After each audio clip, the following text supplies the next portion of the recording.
दोस्तों नमस्कार। क्या कभी आप कल्पना कर सकते हैं कि श्री कृष्ण जो कि भगवान का अवतार हैं, वो रण छोड़ करके भाग जाएंगे, युद्ध छोड़ करके भाग जाएंगे, जिन्होंने कंस जैसे अत्याचारी का विनाश किया, महाभारत जैसे महायुद्ध का संचालन किया, निर्देशन किया, और वो एक छोटे से राजा से डरकर भाग जाएंगे।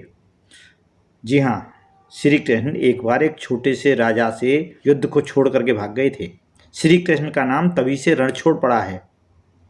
एक बड़ी ही रोचक कहानी है, और ये कहानी है 3 पात्रों की: श्री कृष्ण, कालयवन और राजा मुचकुंद।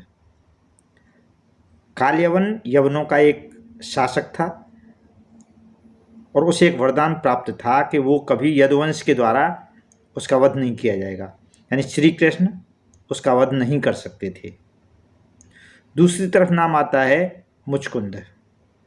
मुचकुंद एक इक्ष्वाकु वंश के राजा थे, और उन्होंने जब समुद्र मंथन में राक्षसों और देवताओं के बीच में जो युद्ध हुआ था, उसमें महत्वपूर्ण भूमिका निभाई थी। देवताओं ने उन्हें वरदान दिया था कि मुचकुंद चाहते थे कि मैं सोऊं, विश्राम करूं, युद्ध लड़ते लड़ते बहुत थक गए थे, तो उन्हें वरदान मिला कि आप सोइए, लेकिन कोई आपको जगाएगा नहीं। कोई जगाएगा और पहली दृष्टि आपकी जगाने वाले पर पड़ेगी तो वो व्यक्ति भस्म हो जाएगा। तो वो एक गुफा में सो रहे थे। इस कथा में एक पात्र और आता है, जरासंध। जरासंध है कंस का ससुर, जो कंस की मृत्यु के बाद बार बार मथुरा पर आक्रमण करता था। उसने 17 बार श्री कृष्ण की मथुरा पर आक्रमण किया था, और 17वीं बार श्री कृष्ण ने उसे छोड़ दिया था। इसमें एक बड़ी इंटरेस्टेड बात यह है कि जरासंध सेना लेकर के आता था, मथुरा के ऊपर चढ़ाई करता था। श्री कृष्ण उसकी पूरी सेना को मार देते थे और जरासंध को छोड़ देते थे। बाद में वही जरासंध भीम के हाथों मारा गया था, जिसको चीर करके 2 हिस्से कर दिए थे, और एक हिस्सा एक तरफ, एक हिस्सा दूसरी तरफ फेंक दिया था। आपने कहानी सुनी होगी।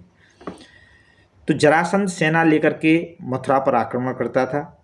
श्री कृष्ण उसकी सेना को मार देते थे और उसे छोड़ देते थे। इस बात से बलदाऊ बड़े नाराज थे श्री कृष्ण से। एक ही बार में इसको पकड़ो और इसको मार दो, बार बार इसे छोड़ क्यों देते हो? श्री कृष्ण ने मुस्कुराकर बलदाऊ को जवाब दिया कि मैं राक्षसों को कहाँ कहाँ ढूंढता फिरूंगा। ये जाता है, राक्षसों को ढूंढ करके इकट्ठा करता है 2-3 साल, और उसके बाद मेरे सामने लाता है और मैं उन्हें मोक्ष की प्राप्ति करवा देता हूँ। और ये नहीं रहेगा तो मैं कहाँ ढूंढूंगा राक्षसों को? तो ये जरासंध की बात है। जरासंध को मिला कालयवन। कालयवन को वरदान था कि श्री कृष्ण उसका वध नहीं कर सकते थे। अब जरासंध और कालयवन दोनों अपनी अपनी सेना लेकर के मथुरा के ऊपर आए। कालयवन श्री कृष्ण को चुनौती दे रहा था। श्री कृष्ण निहत्थे ही कालयवन की सेना के सामने जाकर के पहुंच गए।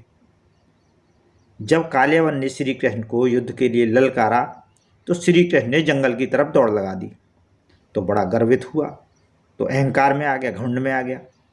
उसने श्री कृष्ण के पीछे दौड़ लगा दी कि भागते कहाँ हो, बताता हूँ तुम्हें, सबक सिखाता हूँ। अब श्री कृष्ण आगे आगे और कालयवन पीछे पीछे। कालयवन को नहीं पता था कि वो किसके पीछे दौड़ रहा है। अहंकारी कभी ईश्वर के पीछे नहीं जाता, उसे पता ही नहीं होता कि ये ईश्वर है। श्री कृष्ण आगे और कालयवन उनके पीछे। जंगलों, पहाड़ों, पर्वतों, नदियों को पार करते हुए श्री कृष्ण एक जगह पहुंचे और एक गुफा में घुस गए। और इसी गुफा के अंदर राजा मुचकुंद युद्ध के बाद विश्राम कर रहे थे। श्री कृष्ण ने गुफा में प्रवेश किया, वहाँ बिल्कुल अंधेरा था। पीछे पीछे कालयवन भी अंदर घुसा। श्री कृष्ण ने अंदर जाने के बाद क्या, अपना पीताम्बर राजा मुचकुंद के ऊपर उड़ा दिया, में छुप करके खड़े हो गए। कालयवन अंदर गया, अहंकार में अंधा, वैसे भी अंधा।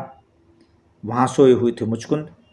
उसने सोचा कि श्री कृष्ण पीताम्बर ओढ़े हुए यहाँ सो रहे हैं। कालयवन ने मुचकुंद को कृष्ण समझकर ठोकर मारी। मुचकुंद की नींद खुली, उन्हें वरदान प्राप्त था। मुचकुंद ने देखा सामने किसी व्यक्ति ने उन्हें ठोकर मारी है। जैसे ही मुचकुंद की कालयवन के ऊपर दृष्टि पड़ी मुचकुंद जल करके खाक हो गया। इतने में ही गुफा में दिव्य प्रकाश हुआ। वहाँ श्री कृष्ण प्रकट हुए। मुचकुंद ने श्री कृष्ण को पहचान लिया। उन्होंने श्री कृष्ण को प्रणाम किया। श्री कृष्ण ने उन्हें मुक्त होने का आशीर्वाद दिया। कहा कि आप बहुत दिनों तक पृथ्वी पर यश भोग लिए, अब आप मेरी शरण में आ जाइए। मुचकुंद श्री कृष्ण की तपस्या में लीन हो गए। इस तरह से काल्यवन का वध हुआ, नाश हुआ, और मुचकुंद श्री कृष्ण की भक्ति में लीन हो गए। ये कहानी है राजा मुचकुंद, काल्यवन और श्री कृष्ण की। इससे हमें शिक्षा मिलती है कि कोई भी व्यक्ति कितना भी अहंकारी हो, उसका अंत निश्चित है। वो रावण हो, काल्यवन हो या कंस हो।